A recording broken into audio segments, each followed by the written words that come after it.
गणेशाय नमः श्री सीतारामचंद्राभ्याय नमः. बस मोठं ना.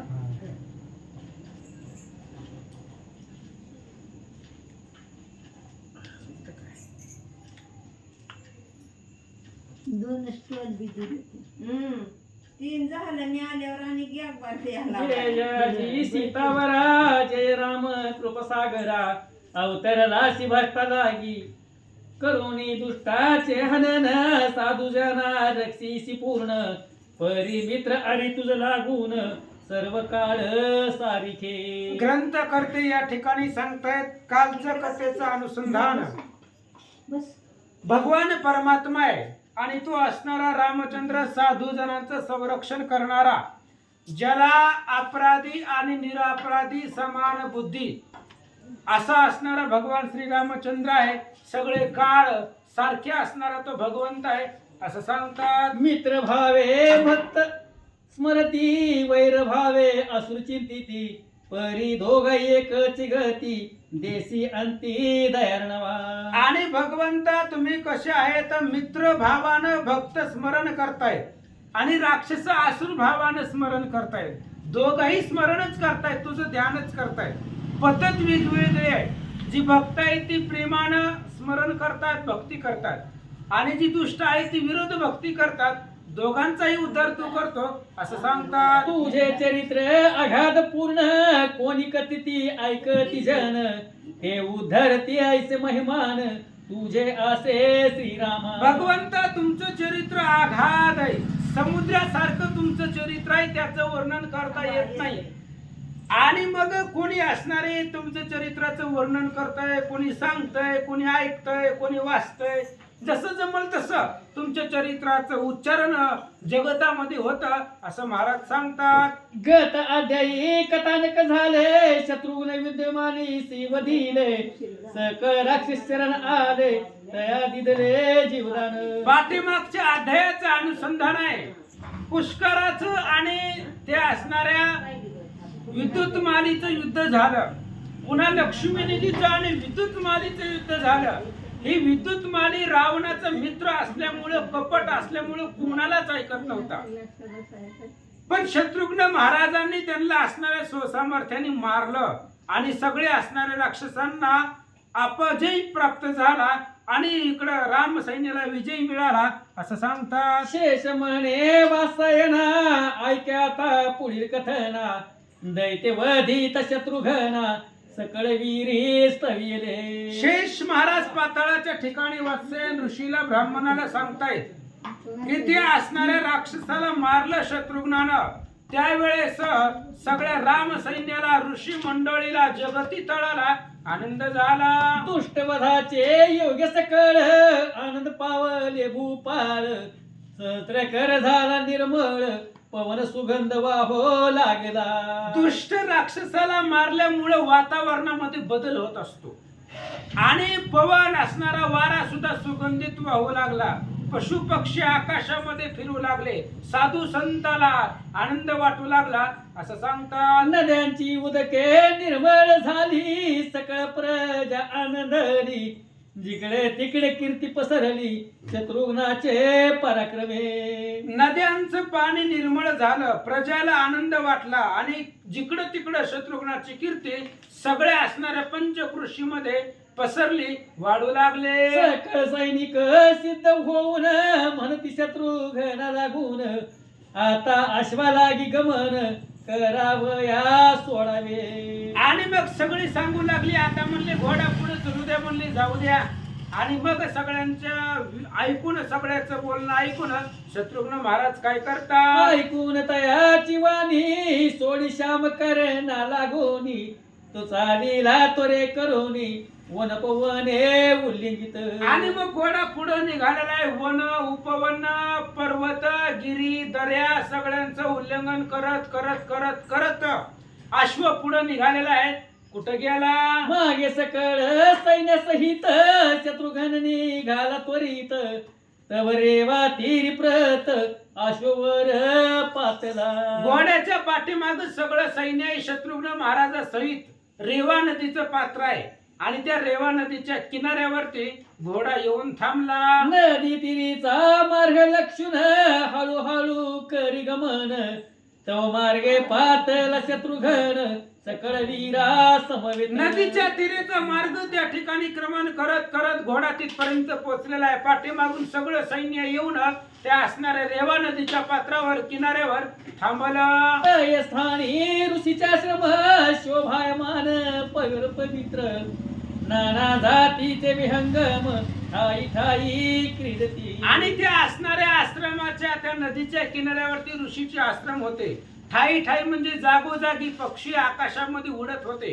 भयंकर असणारे म्हणजे सुंदर अशा प्रकारचे आश्रम ऋषींचे स्थापित होते. ऐसे अवलोकित अकस्मात वृक्षादिकी शिवशोभित जीर्णाश्रम देखत शत्रुन वीर तेधवा. आणि मग सगळं असं सुंदर चालू असताना सगळे त्या ठिकाणी ऋषी मंडळीचं वास्तव्य असताना शत्रुघ्न महाराजांनी एका ऋषीचा आश्रम जुना पाहिला. तर ऋषीचं काय बंगला असतं तर काय जुनच आश्रम झोपड्या. आणि एक खूप जुनी झोपडी पाहिली शत्रुघ्नानं. आणि त्याच्या मनामध्ये प्रश्न आला. सुमतीला विचारलं म्हणे सुमती लागून हा कवनाचा आश्रम पुरातन मज लागी विस्तार करून कथन करी सत्वरी. मग जुनी झोपडी पाहिल्यानंतर ना शत्रुघ्नाने विचारलं सुमतीला. म्हणली कुणाचा आश्रम आहे, इथं कोण तपस्वी साधू मुनी ऋषी राहतोय याची कथा मला सांग. पण नगेश म्हणे वाचता येना ऐकून शत्रुघ्न वचना सुमती करून हास्य वदना सांगे कथानक तेधवा. पाताळाच्या ठिकाणी शेष महाराज वत्सेन ऋषीला सांगताय. ऐक म्हणले पुढचा इतिहास चरित्र. त्या असणाऱ्या ऋषीचं चरित्र जी काही जीर्ण झोपडी होती त्या झोपडीमध्ये कोण महात्मा राहत होता त्याचं चरित्र सुमती शत्रुघ्नाला सांगतोय. ग्रंथकर्ते आपल्याला सांगतात. येते महासमर्थ ऋषीश्वर वास करीत तयाचे दर्शने आपण समर्थ मुक्त होऊ जाण पा. शत्रुघ्नाला सुमतीने सांगितलं इथं महासमर्थ तपस्वी ऋषी आहेत. त्यांच्या दर्शनाला आपण जाऊ. आपलं कल्याण होईल, त्यांचा आशीर्वाद प्राप्त होईल. सुमती सांगू लागले. ओ वेदशास्त्रा माझी जाण सकळाहून असे निपुण श्रीराम पद तयाचे मन सर्व काळ असे पै. आणि तू वेदशास्त्रा माझी प्रवीण आहे, सगळ्यामध्ये तू निपुण आहे. आणि सर्वात महत्वाचं म्हणजे त्याचं जी मन आहे, त्याचं असणारं हृदय आहे, चिंतन आहे, त्याचं असणारं मस्तक आहे रामचंद्राच्या पायावरती लीन आहे. एकंदरीत तो रामाचा भक्त आहे असं सांगतात. तप केले असे दारुण अरण्यक तयाचा विधान ऐसा ऋषीश्वर पुण्य पावन करू दर्शन तयाचे. सुमतीने सांगितलं आरण्यक नावाचा ऋषी आहे, तप केलेला आहे, भगवंताची भक्ती केलेली आहे, तपान तो समर्थ बलवान आहे, त्याचं दर्शन घेऊ. ऐकोनी सुमतीची वाणी शत्रुघ्न निघाला तयक्षणी संगे हनुमंत लागूनी घेतला असे तयाने. सुमतीचं बोलणं ऐकलं शत्रुघ्न निघाला आणि निघाल्याबरोबर हनुमंताला सोबतीला घेतलेला आहे, पुष्कराला घेतलेला आहे. अजून कोणाकोणाला घेतला? भरत कुमार आणि सुमती तैसाच लक्ष्मी निधी प्रती प्रात्यपायधिकाश्रम परती नेता झाला शत्रुघ्न. जी मुख्य आपले योद्धे होते त्यांना शत्रुघ्नानं सोबतीला घेतलेला आहे. मग सुमती आहे, पुष्कर आहे, लक्ष्मीनिधी आहे, प्रतापाग्य नावाचा वीर आहे. अशा प्रकारची मोजकी मंडळी घेऊन शत्रुघ्न महाराजाच्या दर्शनाला निघाला. सकाळसह जाऊन तीथ ऋषी शिकारी प्रणिपात तया देखोनी आसन प्रत वैसविले ऋषीवर्ये. आणि सगळेजण ऋषीच्या पुढे गेले, नमस्कार केला. ऋषींनी पाहिलं आणि सर्वांना आसनावरती बसवला. अर्धपाद्यादी पूजन करून कंदमुळे करविली भक्षण आतिथ्य केले सकाळ लागून आत्याधरे करुणिया. आणि ऋषीनं त्या आरण्यक नावाच्या ऋषीनं शत्रुघ्नाला बसवलं, कंदमुळं खायला दिली, त्यांची पूजा केली, आतिथ्य केलं. ऋषी समर्थ आहे तरी सुद्धा त्यांनी आतिथ्य सर्वांचं केलं म्हणतात. मग म्हणे तो ऋषीश्वर तुम्ही कोटील कवनाचे वीर किंवा असे राजेश्वर मज लागी निवेदावे. मग ऋषीने विचारलं महाराज कोणतं गाव आहे? आमच्याकडे कस काय चक्कर मारली, इकडे कस काय आलो म्हणले, एवढं मोठं सैन्य घेऊन आलो म्हणजे राजा आहे असं वाटतंय. महाराज म्हणतात, आम्हा तपस्व्याचे आश्रमासी काय कारण या वयासी, यथार्थ कथिता मजसी आनंद बहु वाटेल. आणि त्यावेळेस ऋषीने विचारलं कस काय इकडे आलात म्हणले. त्यावेळेस तुम्ही कोण आहेत, कुठले आहेत, जर तुमचं सगळं वर्तमान सांगितलं तर आम्हाला आनंद वाटेल. कशामुळे आलाव सांगा. ऐशी ऐकून ऋषी वचन सकळा माझी ज्ञान संपन्न, ऐसा जो कसुमती झान बोलता झाला ऋषीसी. ऋषीचं बोलणं ऐकलं आणि सगळ्यामध्ये संपन्न. आपण जर तुम्ही जर लक्षपूर्वक कथा ऐकत असाल तर लक्षामध्ये येईल. घोडा निघाल्यापासून जिथं जिथं जाईल तिथली माहिती सुमती शत्रुघ्नाला सांगतोय.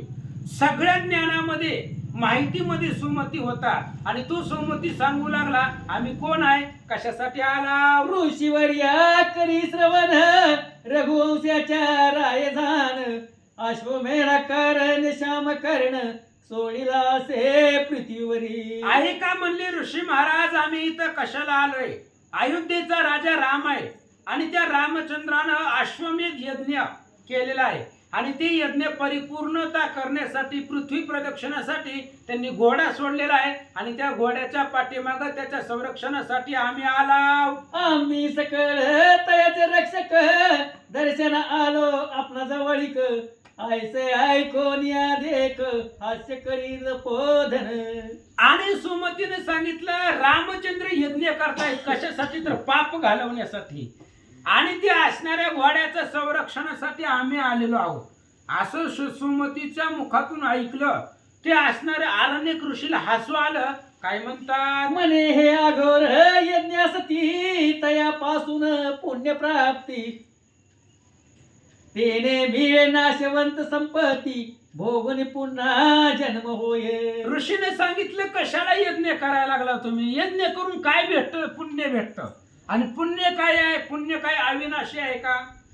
मग पुण्याची पावठी सरे येऊ लागती माघारे मृत्यू लोकी. पुण्य संपलं की यावं लागतं. त्याच्यामुळं जन्म मरण भोगवणारही कर्म आहे.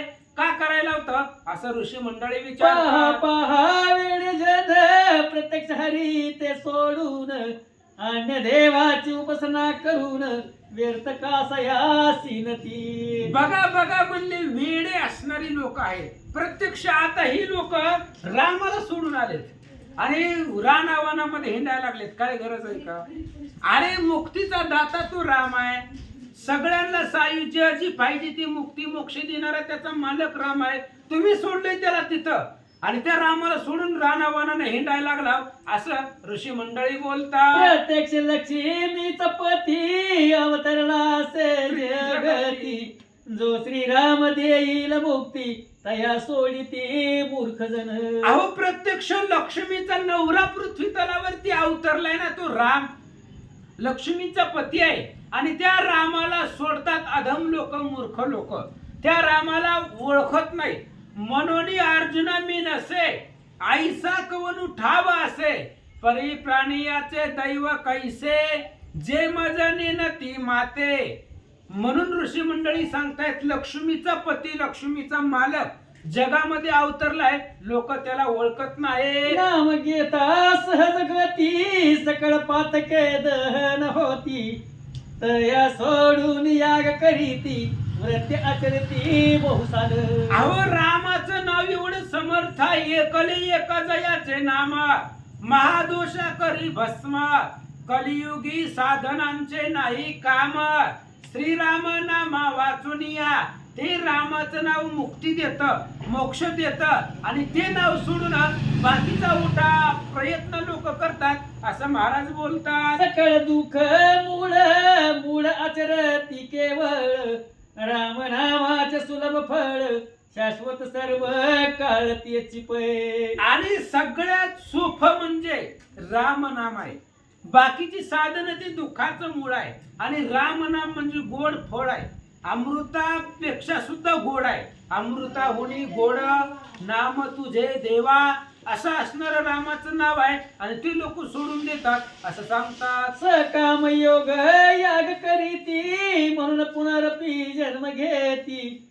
निष्कामी रामासी जरी भजती तरी उत्तम फळला. अहो सकाम ज्यांच्या मनामध्ये कामना इच्छा काहीतरी मिळावं अशी अपेक्षा आहे ती योग याग करत बसतात. पण निष्काम भावनेनं रामाचं भजन केलं तर सगळंच प्राप्त होतं असं सांगतात. ये विषयी कथानक कथित तुम्हासी सकळीक.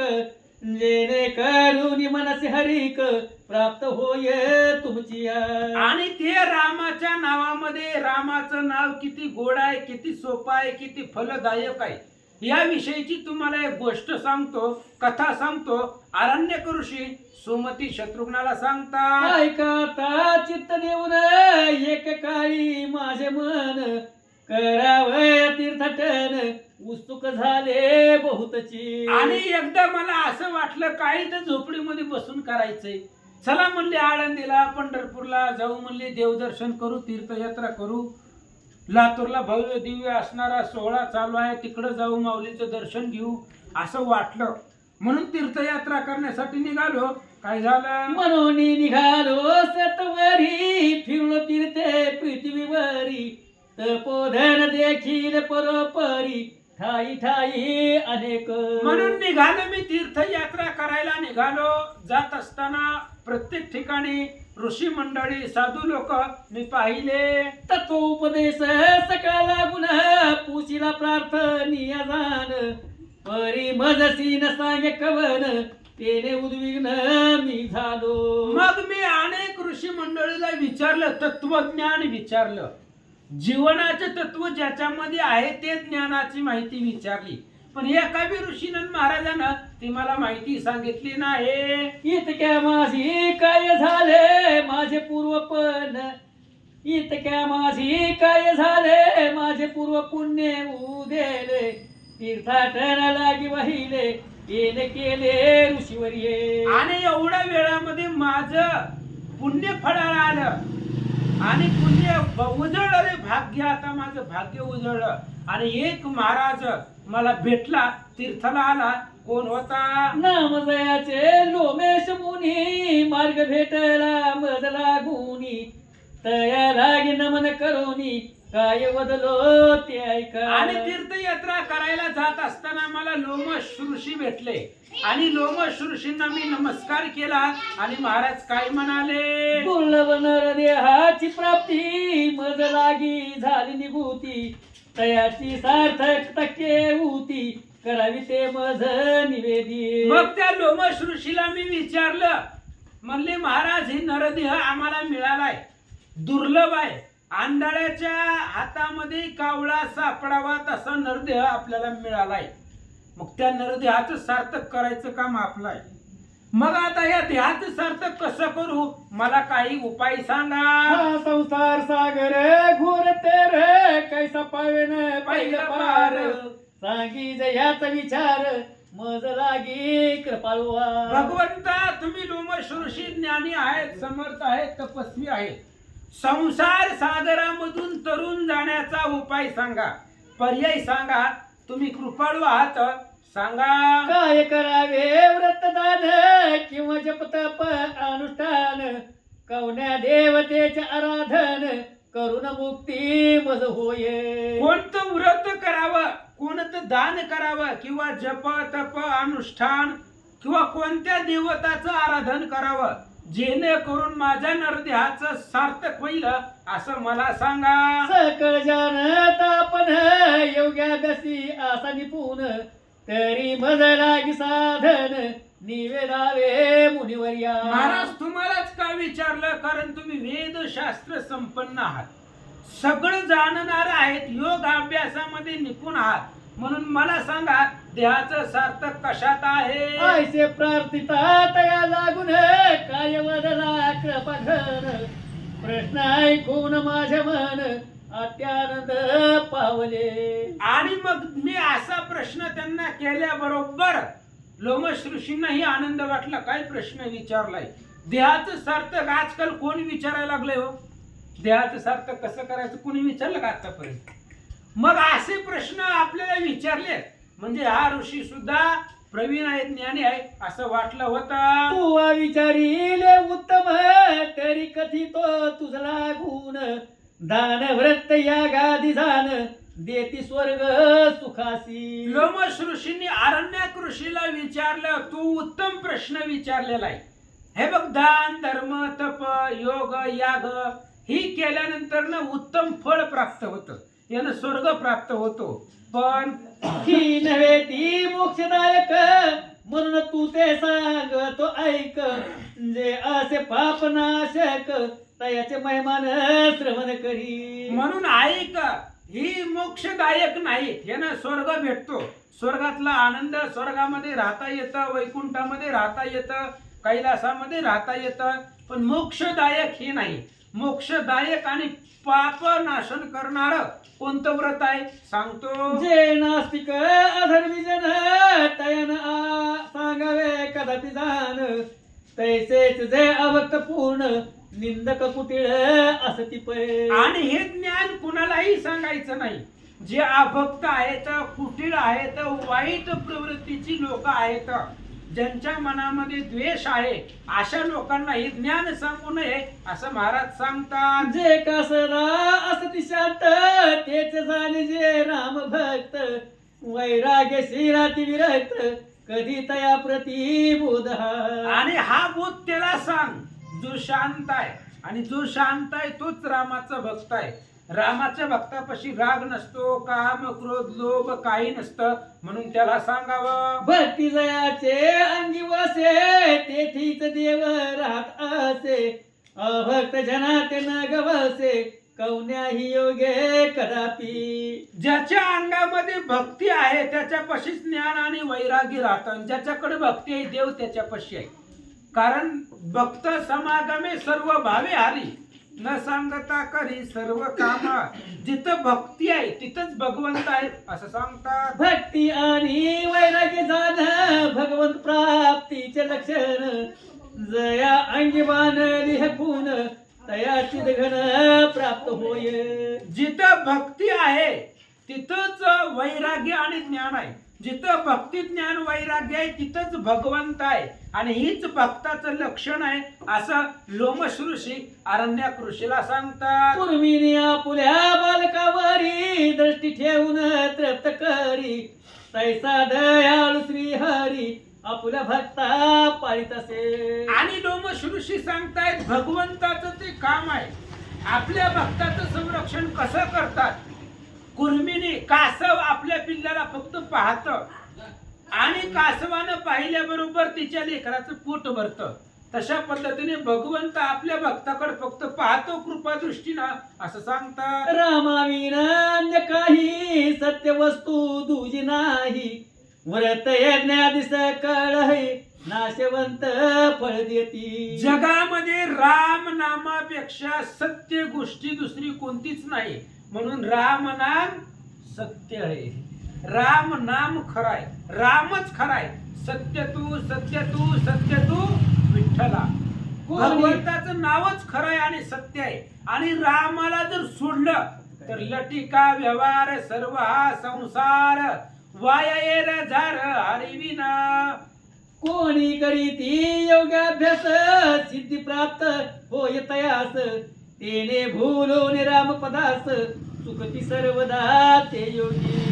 अहो जे योगी आहे ते योगी योग अभ्यास करतात, सिद्धी प्राप्त होते, आणि सिद्धी प्राप्त झाली की अभिमान येतो, आणि अभिमान आला की मग लोक भगवंताला विसरतात असं सांगतात. विषय जळले जैसे मन तैसे रामी रमता पूर्ण तेचे जाणावी भक्ती लक्षण दुजे असत्य सकळही. आणि विषयामध्ये रमत असताना सुद्धा रामावर भक्ती असावी, रामावरती प्रेम असावं, रामावरती निष्ठा असावी.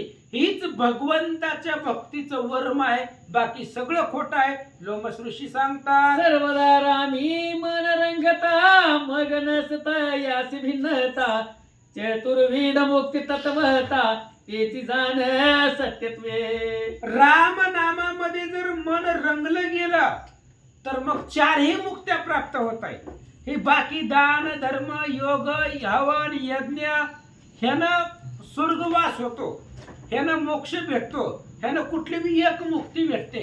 पण राम नामामध्ये रंगलं की चारही मुक्ती त्याच्या दासी होतात असं सांगतात. सकळ बद्ध ज्यासती जन ते कैसे असती अज्ञान जैसा तूळ पिळता जाण सूत्र नाम पावला.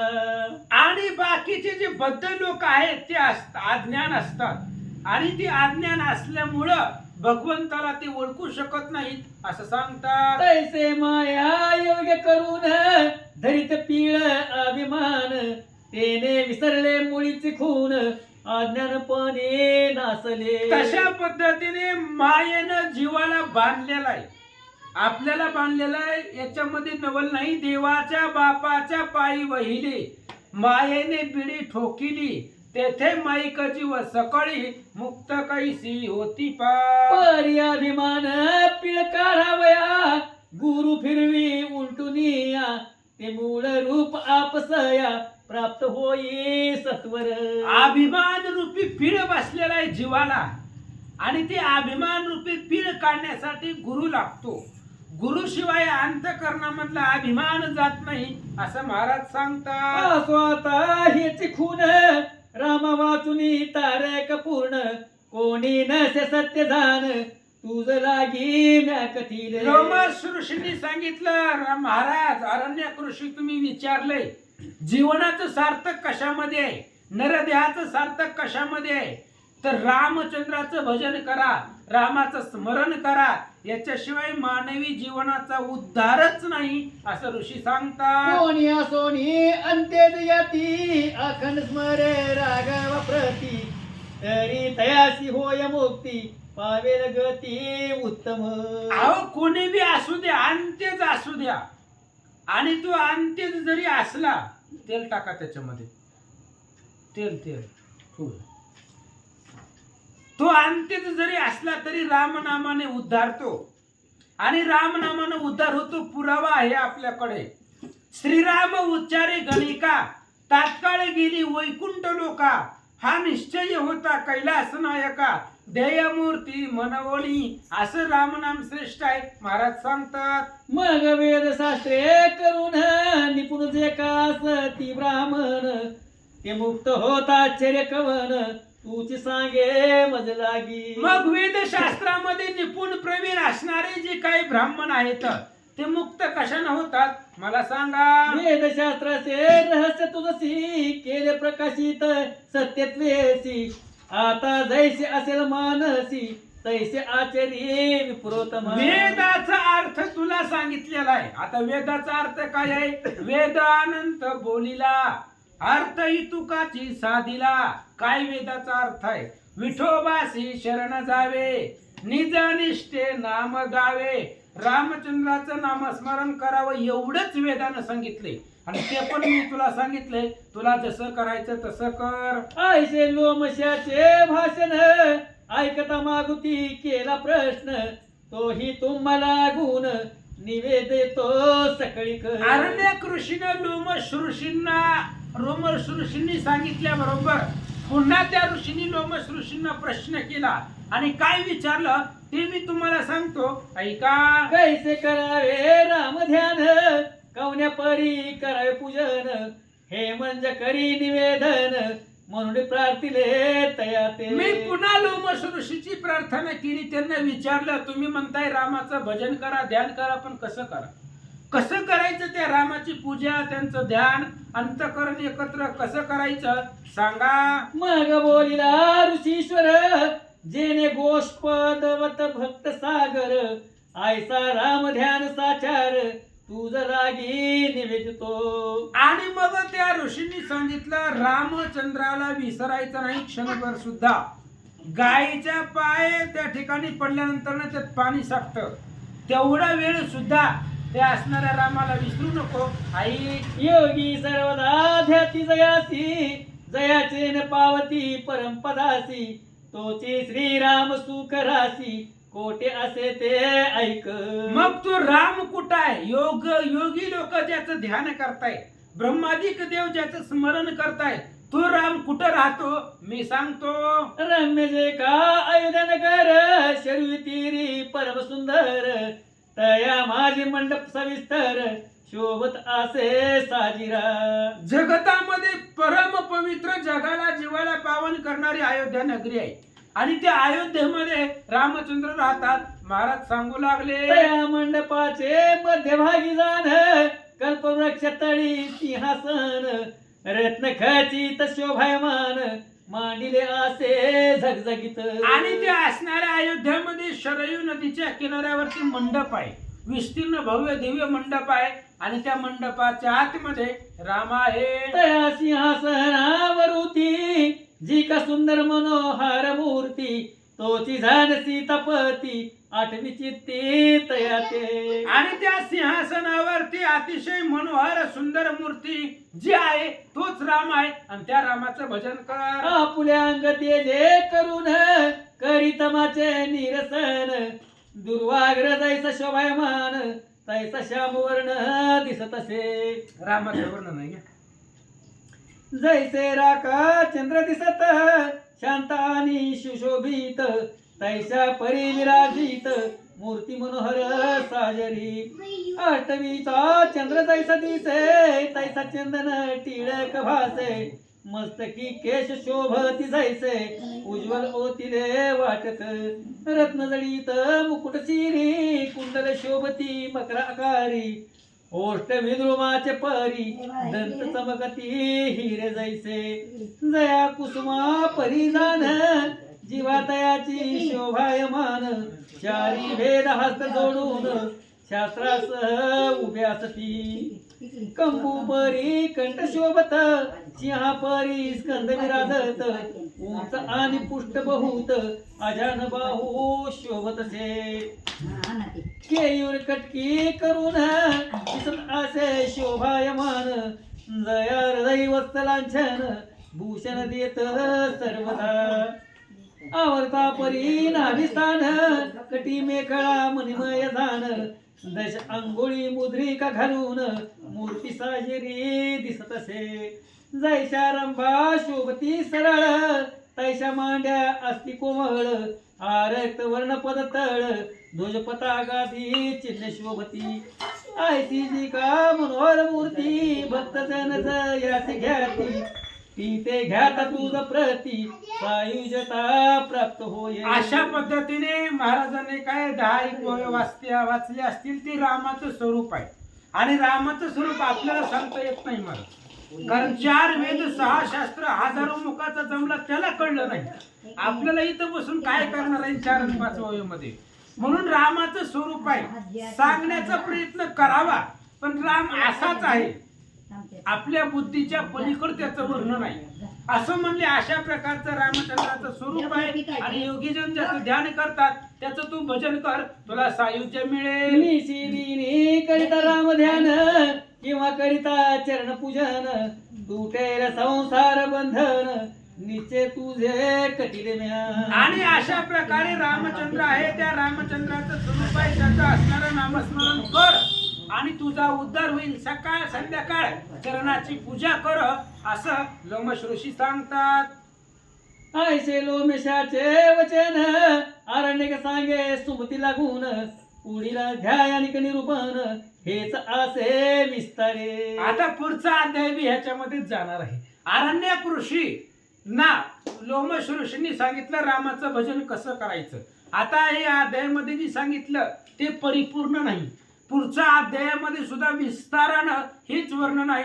ऐका. एकावनी एक सुरस अस्ति अध्याय विशेष तरी श्रोते जनी श्रवणास सादर असावे सर्व. एकापेक्षा एक सुरस गोड अध्याय असतात त्याच्यामुळे श्रोते लोकांनी सावध राहावा आणि रामकथेचा आस्वाद सदोदित घ्या. दत्तदासाला गडी गोडी रामकथेची मोहावडी हेची भवबंधन तोडी निश्चय करून वर्तता. दत्तदास ग्रंथ करते सांगतायत रामकथेची गोडी लागली आणि गोडी असल्यामुळं भवबंधन तोडण्याचं सामर्थ्य या कथेमध्ये आहे. म्हणून ऐका. इति श्री पद्मपुराण पाताल खंडे शेषवास्यायन संवादे राम अश्वमेध लोमश अरण्यक संवादो नाम पंचत्रिशतमोध्याय पुंडलिक कवरधारी विठ्ठल श्री ज्ञानदेव तुकाराम पंढरीनाथ